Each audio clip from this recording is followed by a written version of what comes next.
آپ کا ادھر کیمپ لگانے کا مقصد کیا ہے اور آپ کا تعلق کس ادارے سے ہے؟ میں جی وائلڈ لائف ڈپارٹمنٹ سے میرا تعلق ہے. میں یہاں پر وائلڈ لائف ڈویژن ڈیر اسمیل خان میں SDFO کے طور پہ کام کر رہا ہوں. یہ اسٹال ہم نے صرف اویئرنیس کے مقصد کے لیے لگایا کہ لوگ یہ دیکھیں کہ جتنے میزوں پہ چیزیں پڑی ہیں یہ ہمارے ڈی خان میں آلریڈی موجود ہیں، بلکہ موجود تھے لیکن بے دریغ شکار اور اویئرنیس نہ ہونے کی وجہ سے اب یہ کافی ناپید ہیں، یہاں پر بہت کم ملتے ہیں.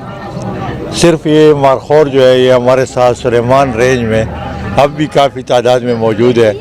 دوسرا جو اڑیال ہے یہ تو ہمارا اپنا لوکل ایک قسم کا اینیمل تھا، ہمارے علاقے میں لوگ اس کے شکار پہلے کرتے تھے. ہم اپنے بزرگوں سے اب بھی سن رہے ہیں کہ ہم یہاں جاتے تھے اس علاقے میں مطلب ڈی خان کے اپنے ایریا میں، تو یہ چھوٹے سے پہاڑیوں میں شیخ بدین اور یہ ہمارے جو ٹانگ کے ساتھ ہے ملکہ علاقہ جات، اسی میں ان کا شکار ہوتا تھا.